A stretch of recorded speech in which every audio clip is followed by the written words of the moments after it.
अस्सलाम वालेकुम, खुश आमदीद बखैर तमाम देखने वालों को। प्रोग्राम का नाम है गुड मॉर्निंग कराची और मेरा नाम है मोहम्मद यासर। नाज़रीन, प्रोग्राम में अपने मुख्तलिफ हवालों से गुफ्तगू करते हैं। इमामी नौइयत के मामलात और मसाइल पर अमूमन प्रोग्राम में गुफ्तगू की जाती है और अवामी मसला गुज़िश्ता कई दिहाइयों से सिर्फ महंगाई ही बनकर रह गया है। यानी आप ये समझ लीजिए कि कोई भी हुकूमत हो, हर दौर में एक आम आदमी के लिए जो सबसे बड़ा और बुनियादी उसका मसला है वो सिर्फ महंगाई है। और इस वक्त भी सूरत हाल कुछ ऐसी ही है। ये महंगाई का जो बढ़ने का सिलसिला है ये कहीं पे भी नहीं थम सका। मुतादिद हुकूमतें आती और जाती रहीं, मुख्तलिफ़ औक़ात में ये दावे करती रहीं कि अवाम की फ़लाह के हवाले से और ना जाने क्या कुछ किया जाएगा। ताहम जो सबसे बड़ा देरीना मसला महंगाई रहा, जिसका मैंने अभी तस्करा किया, ये कभी भी हल करने के लिए कोई इक़दामात नहीं किए गए और नतीजा ये निकला कि हम कर्ज़ से कर्ज़ लेते चले गए और उन कर्ज़ों को उतारने के लिए मज़ीद फिर कर्ज़ लिए गए और इसी तरह मुल्की मईशत को चलाया गया। तो बहरहाल अब देखना ये है कि अब जो आने वाले आम इंतखाबात होंगे, जो भी हुकूमत हमारे वजूद में आएगी, क्या वो आवाम को महंगाई से निजात दिला सकेगी। अपनी बुलंद तरीन सतह पर महंगाई पहुँच चुकी है। अब मैं अदाद व शुमार का हमेशा तस्करा करता हूँ, बहुत सारे लोग इसको नहीं समझ पाते। आप ये समझ लीजिए कि इससे ज़्यादा महंगाई आज से पहले कभी भी पाकिस्तान में नहीं रही। किसी भी चीज़ की कीमत उठाकर देख लीजिए, रोज़ाना की बुनियाद में ऐसा महसूस होता है कि उसमें इजाफ़ा हो रहा है। तो बहरहाल अभी एक बड़ा अहम सवाल है कि ये कैसे मुमकिन हो सकेगा कि बढ़ती महंगाई को कम किया जाएगा, या अगर कम ना भी किया जाए तो उसके जो सिलसिला है बढ़ने का, उसको कैसे रोका जाएगा। और मुख्तलिफ़ नौइयत की जो ख़बरें आप देखते हैं, स्टॉक मार्केट के हवाले से दीगर ख़बरें जो आपको मिलती हैं, बहुत सारे लोग ये भी जानना चाहते हैं कि इसका बराह रास्त कैसे ताल्लुक़ आपकी इकॉनमी के साथ बनता है और ये किस बुनियाद के ऊपर, ये जो स्टॉक मार्केट में आजकल आप गैर मामूली तेज़ी एक देख रहे हैं, इसकी क्या वजूहत है। तो इंशाल्लाह इसके ऊपर आगे चल के ज़रूर गुफ्तगू करूँगा। मौजूद मेहमानों का पैनल यहाँ पर मौजूद है, उनको सबसे पहले खुशामदीद कहता हूँ और फिर उसके बाद गुफ्तगू के सिलसिले को आगे बढ़ाएंगे। सबसे पहले जो आज हमारे मौजूद मेहमान हैं, अनवर खुर्शीद साहब, तज़कियाकार की हैसियत से यहाँ पर मौजूद हैं। उनको अक्सर व बेशतर आप हमारे प्रोग्राम और मुख्तलिफ़ प्रोग्राम्स में देखते हैं, बड़ी अच्छी गुफ्तगू करते हैं। आज सुबह के वक्त हमने उनको मधु कर रखा है, उनको मैं खुशामदीद कहता हूँ। बहुत शुक्रिया अनवर भाई, बड़ी नवाजिश आपकी प्रोग्राम में वक्त देने के लिए। उनके हमराह तशरीफ़ रखते हैं अर्दिल अज़ीज़ जनाब अब्दुल रज़ाक़ बाजवा साहब, पाकिस्तान पीपल्स पार्टी के मरकज़ी रहनुमा, हमारे साथ यहाँ सुबह के वक्त आज एक दफ़ा फिर मौजूद हैं। उनको भी मैं खुशामदीद कहता हूँ। बहुत शुक्रिया रज़ाक़ भाई प्रोग्राम में वक्त देने के लिए। अनवर भाई सुबह खैर, आपको भी सुबह खैर। अनवर भाई, गुफ्तगू का आगाज़ जो है वो आपके साथ करते हैं और जैसे मैंने अभी एक तमहीद बांधी जिसके अंदर महंगाई का तस्करा किया, तो हुकूमतें तो आती जाती रहती हैं, कोई मुद्दत मुकम्मल करे या ना करे, लेकिन महंगाई के अंदर कभी किसी दौर में कभी नहीं हो सकी। और हर शख्स ये दावा करता है कि जी हमारा दौर बेहतर था, और ये बात सही भी है क्योंकि रोज़ाना की बुनियाद पे जब महंगाई बढ़ेगी तो आप आज से अगर 3 साल या 4 साल पहले के हालात देखेंगे तो आपको वो हालात बेहतर मालूम होना शुरू हो जाएंगे। ज़रा मैं चाहूँगा इसके बारे में आप फरमाइए कि आपकी क्या राय है, आपकी क्या सोच है। जैसे मैंने अभी कहा कि नई हुकूमत आएगी तो उसके लिए सबसे बड़ा चैलेंज भी यही है कि महंगाई को कैसे बढ़ने के सिलसिले को रोका जाए। कम तो बस में नहीं है, क्या मुमकिन हो सकेगा, लोग ये जानना चाहते हैं, फरमाइएगा। बिस्मिल्लाहिर्रहमानिर्रहीम। शासिद साहब, जहाँ तक महंगाई की बात है ना, तो मुल्क जो हैं दुनिया के अंदर ये तकरीबन 3 किस्म के होते हैं। कुछ मुल्क होते हैं जो बैकवर्ड कंट्रीज़ होती हैं और कुछ होते हैं जो कि तरक्की पजीर होती हैं, जी। और कुछ कंट्रीज होती है डेवलप्ड कंट्री, जिसे तरक्की याफ्ता मुल्क कहते हैं। तो उनको तीनों चीज़ों को सामने रख के अगर महंगाई को भी सामने रखा जाए तो महंगाई का डायरेक्ट जो इफ़ेक्ट होता है वो आपकी इनकम के साथ होता है कि इनकम कितनी है। अगर एक शख्स की इनकम एक 10 लाख रुपया है घर के अंदर और उसका ख़र्चा 3 लाख 4 लाख 5 लाख खुला डुला है, तो उसको महंगाई फील नहीं होगी। और जिसकी इनकम अगर 20,000 है और उसके घर का ख़र्चा अगर 21,000 है, तब भी उसको महंगाई महसूस होगी।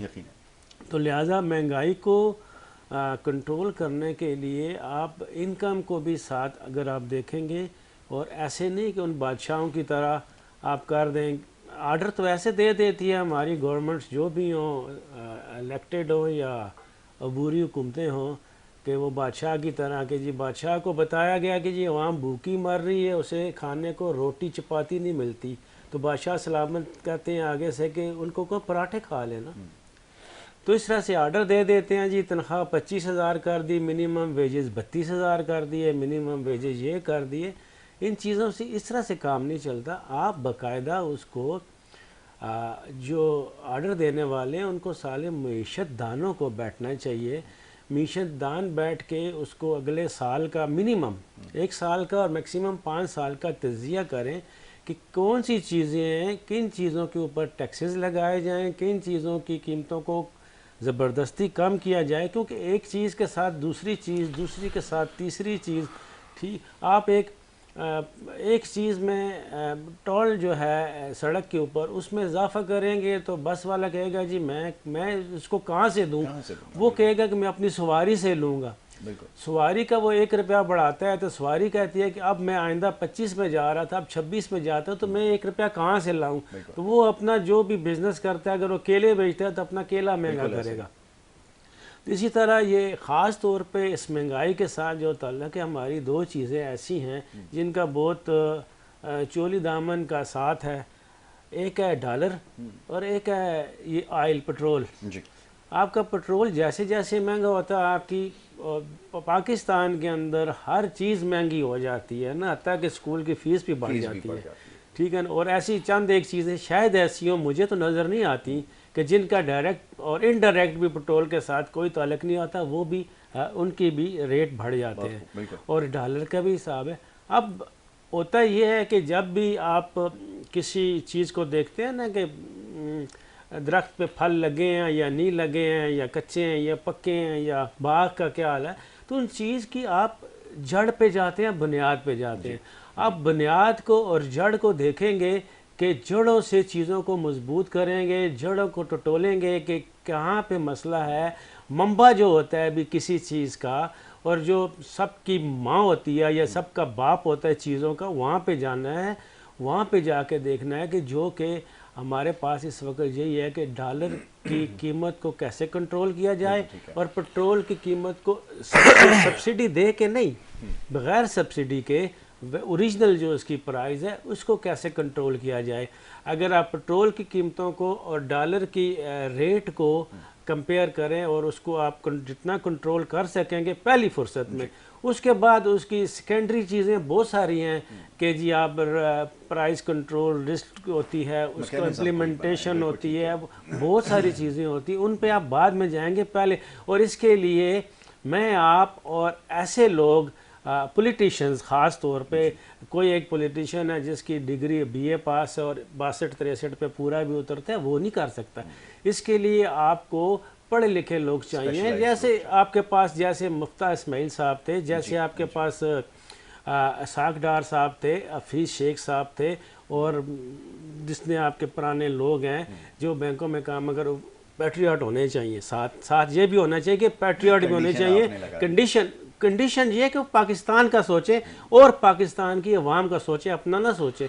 इस किस्म के जो समझदार लोग हैं, शायद पाकिस्तान पीपल पार्टी के हफीज़ शेख नाम लिया, और भी हैं, इस किस्म के लोग सारे एक नहीं, हर पार्टी के लोग वो बैठे नहीं। असद उमर वगैरह की बात नहीं करता, क्योंकि वो या दूसरे थे, एक वो अमाद अजहर थे ना, वो भी बने, वो लोग तजर्बाकार नहीं थे, ठीक है ना। मैं तो जो समझदार है, इस चीज़ को, मीशत को समझते हैं, उन लोगों को बैठाया जाए। उनके साथ जो ब्यूरोक्रेट जो इस किस्म के हैं, बैंकों से जो रिटायर्ड हुए हैं, जो उस किस्म के हैं, आप जज जनरल को मत बैठाएं, आप और ऐसे लोगों को मत बैठाएं जिनका मीशत के साथ डायरेक्ट या इनडायरेक्ट कोई ताल्लुक नहीं है, सिर्फ उनको महंगाई का पता है कि महंगाई हो रही है या नहीं हो रही, उनको मत बैठाएं।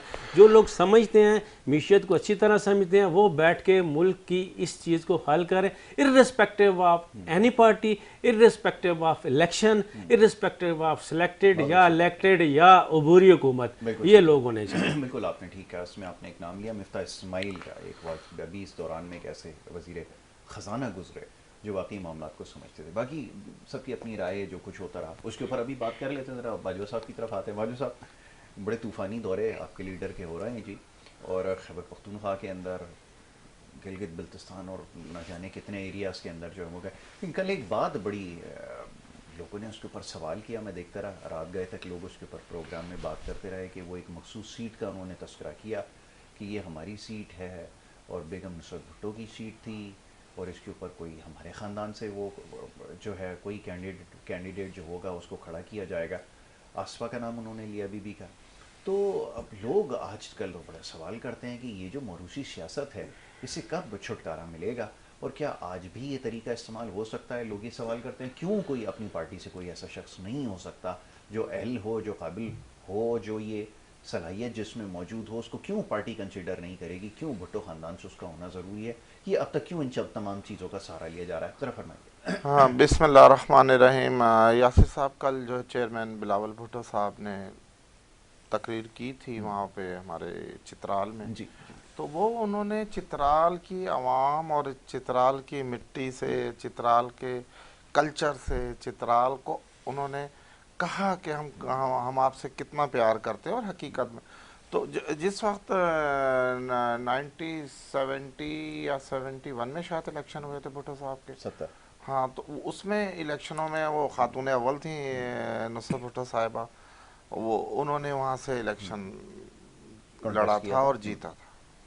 तो एक वाबस्तगी का इजहार, उन्होंने ये नहीं कहा कि जी हम 100% चित्राल से फैमिली के बंदे को, बच्ची को लाएंगे, ऐसा उन्होंने उन्होंने एक अपनी मोहब्बत और ख्वाहिश का इजहार किया कि मैं कोशिश करूँगा, मैं उनसे गुजारिश करूँगा, मैं अपनी बहन को राज़ी करूँगा कि आप यहाँ से लड़े, क्योंकि यहाँ से हमारी नानी साहिबा एक बार इलेक्शन जीत चुकी हैं और इन लोगों ने हमारे उस वक्त यानी आज से 50 साल पहले चित्राल के लोगों ने हमें वोट भी दिया था और हमसे मोहब्बत का इज़हार।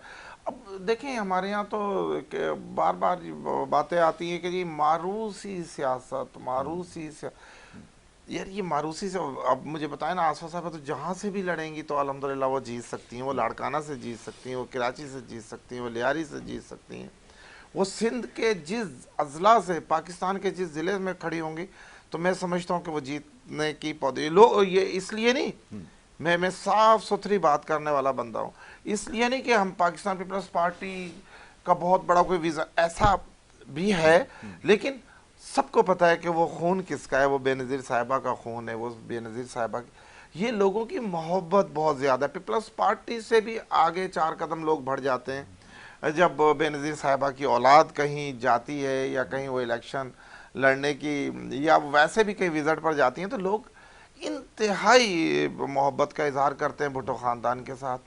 तो वो बेनज़ीर साहिबा की बेटी होने की हैसियत से इंशाल्लाह चित्राल से अगर वो लड़ती हैं, और वो मैं कहता हूँ कि उनके मुकाबले पर कौन आएगा और कैसे जीतेगा, तो ये इस तरह की अब तजिया निगार और हमारे मीडिया, वो तो जो है ना रस्सी का सांप और सांप की रस्सी बनाने में माहिर है, तो वो हमारी हर मोहब्बत को, हमारी हर खलूस को, हमारी हर सच को वो ना वो उसके पीछे ढोल पीटना शुरू कर देते। तो ये था मकसद चेयरमैन साहब का कि हमारी फैमिली की एक बड़ी गहरी वाबस्तगी है चित्राल की आवाम के साथ। उन्होंने उसका सबूत दिया कि देखो मेरी नानी यहाँ से इलेक्शन लड़ी और उन लोगों ने हमें यहाँ से कामयाब करवाया, तो इंशाल्लाह अगर आसफा साहब वहाँ से इलेक्शन लड़ेंगी तो ज़रूर जीतेंगी। और चित्राल के लोग, मैं समझता हूँ कि इन बड़े मार्जिन से इनको जितवाएंगे, बड़े मार्जिन से जितवाएंगे। अनवर भाई, ये बड़ी अजीब बात है कि ये लोगों की बड़ी जज्बाती वाबस्तगी है। अब मुल्तान का हल्का हो तो शाह महमूद अपनी साहबजादी को खड़ा कर देंगे, तो जज्बाती वाबस्तगी है। इसी तरह अगर यूसुफ रज़ा गिलानी अगर जिस हल्के से लड़ रहे हैं तो अपने साहबजादे को खड़ा करेंगे, उनका हल्का है। जैसे भी बात हो रही है कि एक जज्बाती लगाव लोगों का है। इसी तरह पाकिस्तान के जितने भी हल्के हैं वहाँ पर रिवायती जो लोग चले आ रहे हैं, जैसे पिछले आम इंतखाबात के अंदर या उससे पहले भी अगर हम 70 से सिलसिला शुरू करें बाकायदा, तो वो उन मखसूस इलाकों से जीते और वहाँ पर उनके बच्चे और फिर उनके बाद उनके बच्चे, ये सिलसिला चला आ रहा है। क्या ये चीज़ सही है या गलत है? जैसे भी रज़ा ने निशानदेही की, जज्बाती वाबस्तगी है लोगों की, तो हर MNA के साथ किसी न किसी हल्के के अंदर लोगों की जज्बाती वाबस्तगी है, ये हो क्या रहा है, ज़रा फरमाइए।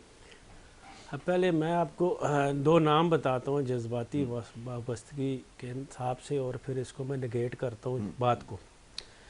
कि इस वक्त पूरे पाकिस्तान में अगर वोट है ना तो इमरान खान के हैं 60-70%।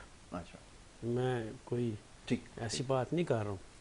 हाँ। और अगर कराची में देखा जाए तो सारे के सारे वोट किसी के भी नहीं है, ये दाएं बाएं लेफ़्ट राइट। पाकिस्तान मुस्लिम लीग तो मैं कहता हूँ कि शायद कोई लाहौर से एक बंदा भेजें तो उसको एक वोट मिल जाए, उसको ख़ुद को।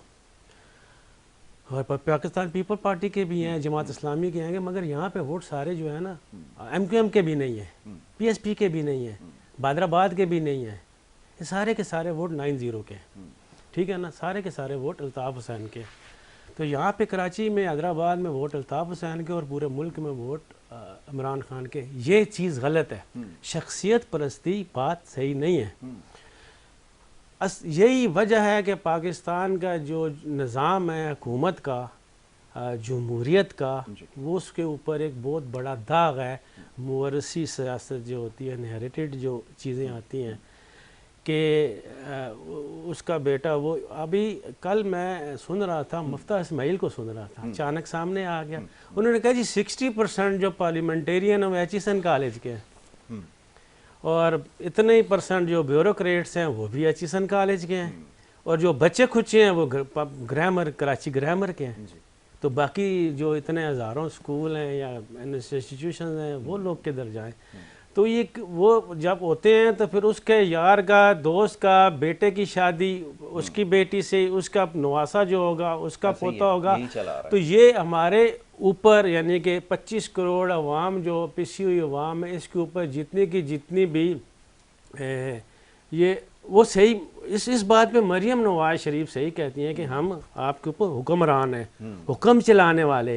हम कहेंगे लेफ़्ट तो सारे लेफ़्ट, हम कहेंगे राइट तो सारे राइट, हम आपके हुक्मरान हैं।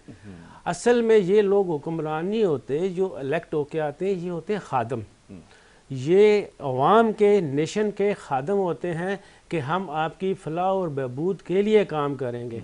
जैसे कि हज़रत उमर रज़ी अल्लाह ताला अन्हु होते, जैसे हज़रत अली रज़ी अल्लाह ताला अन्हु होते, और बाकी सहाबा कराम खुलफा राशिदीन। उसके बाद से हज़रत उमर बिन अब्दुल अज़ीज़ की मिसाल हमारे पास मौजूद है, वो भी तो गवर्नर थे ना एक इलाके के। तो ये उस तरह से हैं। तो ये अभी इसको दे दें, यानी कि मेरी सीट पे तुम आ जाओ और मैं खड़ा होऊंगा तो मैं जीत जाऊंगा। अब होता ये है कि जैसे आपने शाह महमूद कुरैशी और यूसुफ रज़ा गिलानी साहब की भी बात की, वहाँ पे होता ये है कि ये लोग जितने भी ना पाकिस्तान में, शायद मैं ज़्यादा कह लूँ 98% अगर नहीं है तो 80% से ज़्यादा लोग हैं कि लकीर के फीकी के, जिधर वडेरा कहेगा हमने वहीं वोट देना है। शाह महमूद कुरैशी के जो पूरे इलाके के अवाम हैं, उनके वो भी हैं, मुजावर भी जो होते हैं, मरीद जो होते हैं, वो सारे मला मलू के जिधर वो कहेंगे मैं वोट दूंगा, उनको कोई तल्लुक़ नहीं है, कोई मोहब्बत नहीं है पाकिस्तान तहरीक इंसाफ से। यूसुफ रज़ा गिलानी के जो वोटर सपोर्टर हैं उनका कोई मोहब्बत नहीं है बिलावल भुट्टो से या पीपल्स पार्टी से। उनकी मोहब्बत और सारा कुछ लेन देन यूसुफ रज़ा गिलानी शाहजी, बड़े शाहजी से है। वो शाहजी के लिए हर किस्म का अदब रखते हैं, उनके दिल में मोहब्बत है। वो कल को कहेंगे मैं अपनी पार्टी हूँ तो वो ज़्यादा खुश हो जाएंगे। वो कल को कहेंगे कि मैं MQM के साथ मिल रहा हूँ, और वो वोट सारे MQM को, पंजाब में गढ़ में मुल्तान में MQM को सारे वोट चले जाएंगे सिर्फ यूसुफ रज़ा गिलानी साहब की वजह से। तो ये वाला पूरे के पूरे, क्योंकि वोट असल में होना चाहिए कि आप अच्छा बंदा देखेंगे तो उसको देंगे।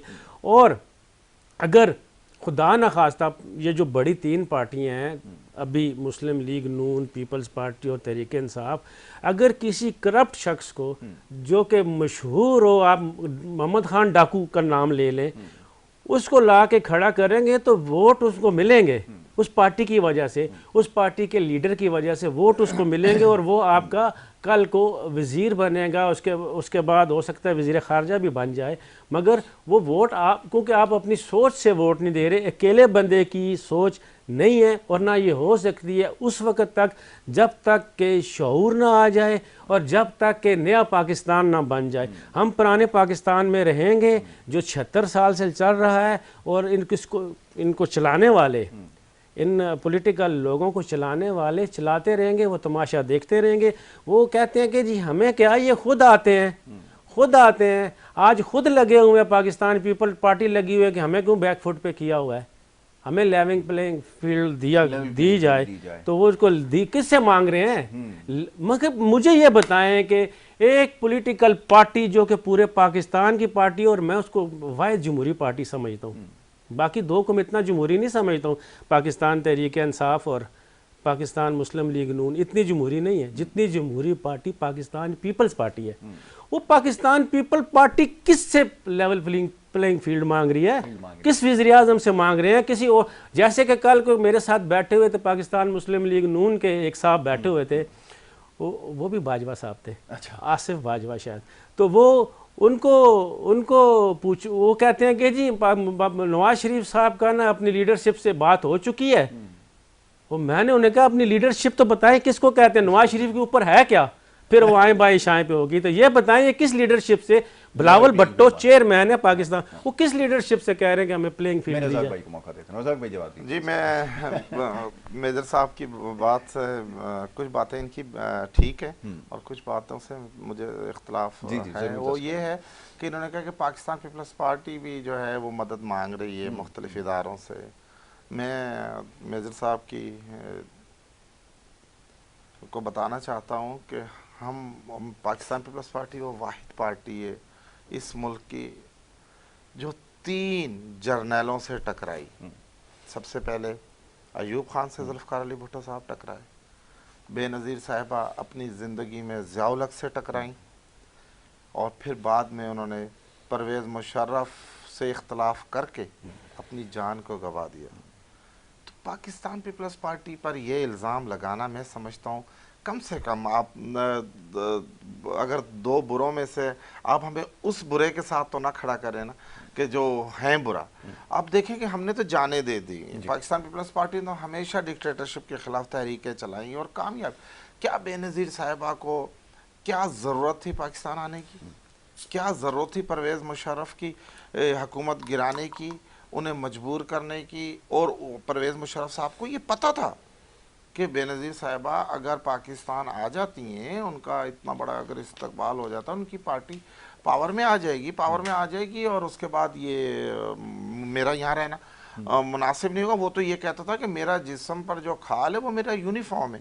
लेकिन आप देखें कि पाकिस्तान पीपल्स पार्टी ने आवाम की ताकत से, वो बेनज़ीर साहिबा ने अपनी जान की कुर्बानी दी, उन्होंने जान की परवाह किए बगैर पाकिस्तान तशरीफ़ लाई, उन्होंने जद्दोजहद की, और जो ख़दशात थे, जो जिसने भी कहा था उसने वो पूरा करके दिखाया। और उन्होंने भी, बेनज़ीर साहिबा ने भी जो वायदा किया था आवाम से, उन्होंने भी पूरा करके दिखाया कि मैं जान दे दूंगी, और उन्होंने एक चौक में, एक सड़क पर खड़े होकर अपनी जान कुर्बान कर दी। तो मैं ये समझता हूँ कि दीगर जमातों को आप हमें तहरीक इंसाफ से खुदाया ना मिलाएं, आप हमें मुस्लिम लीग नून से ना मिलाएं। बकाया ठीक है वो भी जमाते रही हैं, वो भी प्राइम मिनिस्टर तो वैसे एज दिया नहीं, ये देखो अभी सवाल इनका खुर्शीद साहब ने नहीं, खुर्शीद साहब ने ये कहा कि वो मतलब लेवल पे मांग रहे हैं। किससे मांग रहे हैं? हम आवाम से मांग रहे हैं, हम आवाम में भाई आवाम से तो आप वोट मांगेंगे ना। नहीं, आप देखें, आप मेरे देखें, वो जब एक चीज नजर आ रही है कि भाई पहले एक लाडला फिर दूसरा लाडला, यानी क्या हम इस पर बात भी करने का हक नहीं रखते? आपने देखें कि इमरान खान साहब को कितनी ताकत दी, इन ताकतमंद लोगों ने कितनी ताकत दी, जबकि वो रोज़ाना उस दी हुई ताकत और इमरान खान को दी हुई इज्जत पर वो पछता रहे। उन्होंने उनकी 74 साल 75 साल में जितनी उनकी कुव्वत, ताकत, इज्जत, वैल्यू या डर या खौफ या जो भी कह लें वो था, सब निकाल कर उसने बाहर फेंक दिया। आप देखें कि इमरान खान को ताकत किसने दी है? जिसने जुल्फ़िकार अली भुट्टो को दी। नहीं, देखिए जुल्फ़िकार अली भुट्टो ने इक़्तिदार छोड़ा था। आप सीनियर जी, मुझे पता है 5 जुलाई 1977 को मुझे अच्छी तरह याद है कि 77 को छोड़े, कैसे छोड़ा था। 67 पर जाए ना आप। हमने तो 67 में पीपल्स पार्टी बनाई है, हम तो 65 में तो वो किसने बनाई है? देखिए 65-66 वो कौन था? देखिए उसके ऊपर लीडरशिप कौन थी? पीपल पार्टी जुल्फ़िकार अली भुट्टो की लीडरशिप कौन थी? अयूब खान ने बनाई थी? नहीं, मुझे बताएं, मेरा सवाल आप खुद ही बता रहे हैं, मेरा सवाल, क्या पाकिस्तान पीपल्स पार्टी अयूब खान ने बनाई थी? तो फिर ऐसा नहीं था। अयूब खान तो पाकिस्तान मुस्लिम लीग किसने बनाई और पाकिस्तान तहरीक इंसाफ किसने बनाई? बात आप मुझे जरूर, आपको हक है, आप मुझे मेरी बात सुने जी। मैं एक छोटा सा सियासी वर्कर हूँ, जितनी मेरी मालूमात हैं शायद वो गलत भी हो सकती हैं।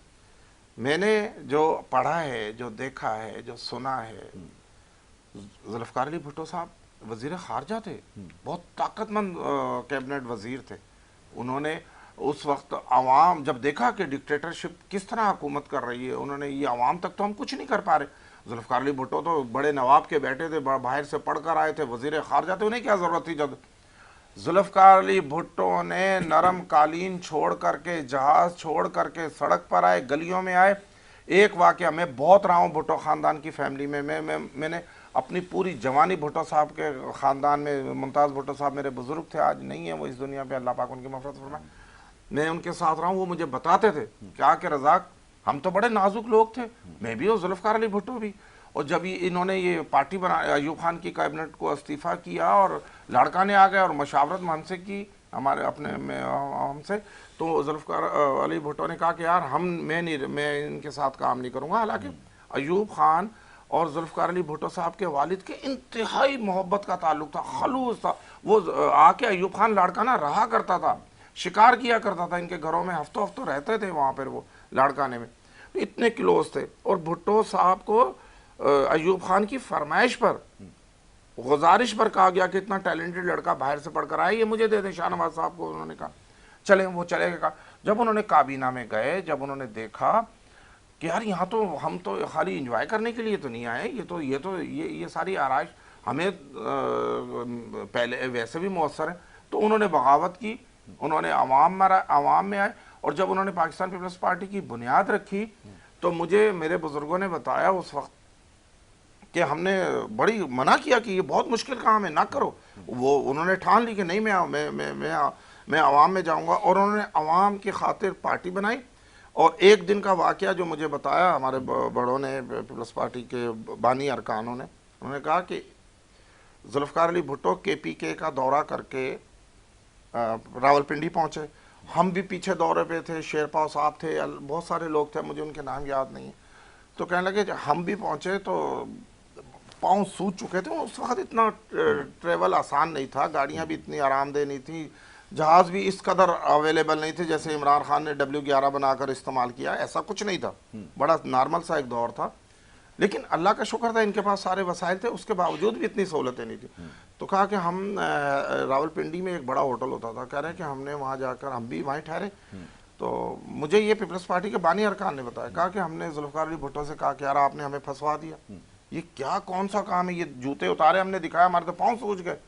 एक एक गांव, एक एक शहर, एक एक फैक्ट्री, एक एक होटल, एक एक चौक चौराहे पर ये नाजुक पढ़े लिखे बच्चे, नवाबों की औलाद, ये कहाँ इतना काम कर सकते, लेकिन सर पे पड़ गया वजन।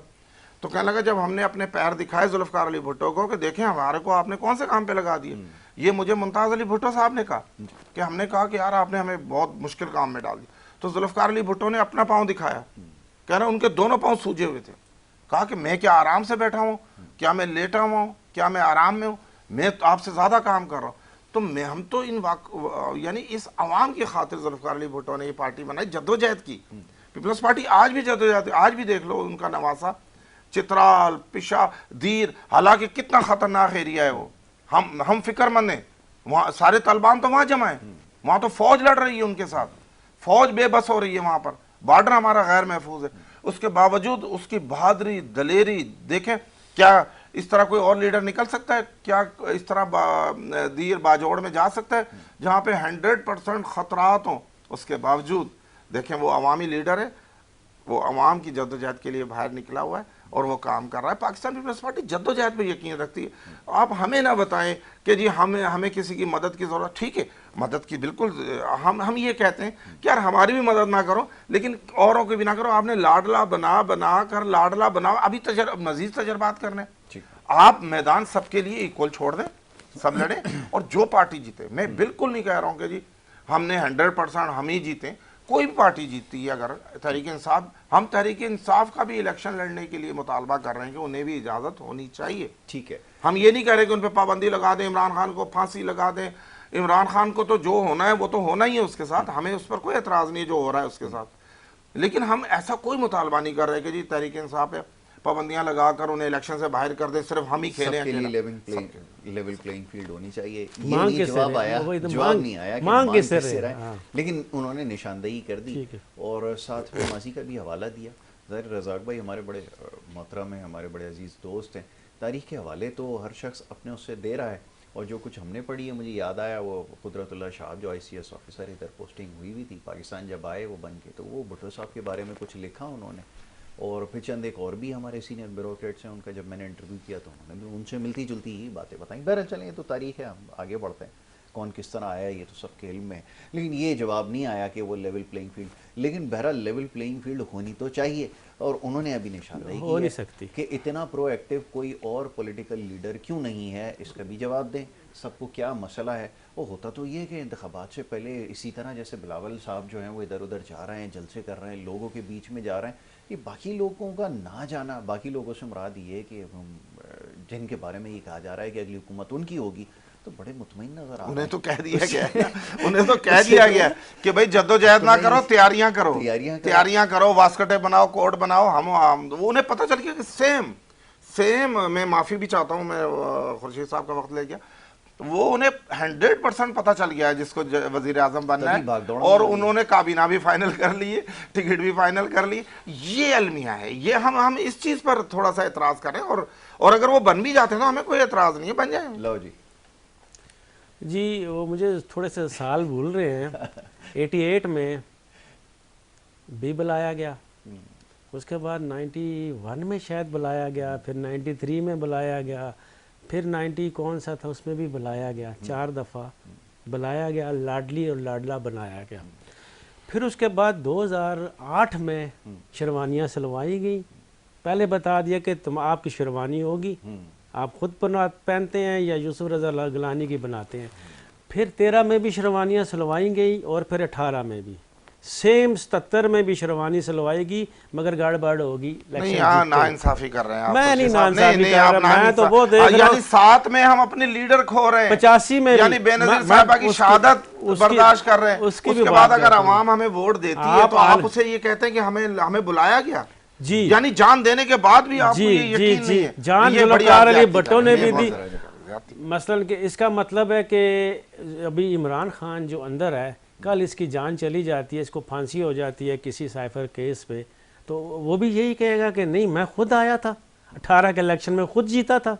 इमरान खान ये कहेगा फिर, या उसके नहीं, पार्टी इमरान खान को तो कोई भी नहीं कह रहा ना। इमरान आप नहीं कह रहे ना, आप भी कह रहे ना, 24 करोड़ अवाम कह रही है ना कि वो इलेक्शन जीत के आया। मैं कह रहा हूँ नहीं जीत के आया, मैं भी यही कह रहा हूँ वो नहीं जीत। तो मैं कह रहा हूँ 8 का भी नहीं जीता, मैं कह रहा हूँ 13 का भी नहीं जीता। ये तो आप बड़ी ज्यादती कर रहे हैं। ये लेवल प्ले, यानी ये है कि एक चोर को अच्छा, एक साथ को आपने मिक्स कर दिया, यानी आप भी चोर आप भी चोर, ऐसा नहीं नहीं नहीं नहीं नहीं नहीं, मैं चोर को नहीं, मैं मिक्स मैं समझने की कोशिश कर रहा हूँ जरा, मिक्स करने की कोशिश कर। आप, मैं आपको बता दूं, आज का लाडला अगर मियां मोहम्मद नवाज शरीफ है कि कोई ऐसी मजीद डील हो जाती है कि सुबह का लाडला बिलावल भुट्टो हो जाता है, तो फिर बात वही है, आएगा वही जो लाडला है, चाहे किसी भी रंग का हो, किसी भी रंग का हो, नस्ल का हो। और आज अगर पाकिस्तान पीपल्स पार्टी एक जलसा कर ले, वो 1 लाख बंदे आ जाएंगे, वक्त खत्म हो गया। और अगर मुस्लिम लीग नवाज हो सकती है वो 90,000 बंदे ले आए,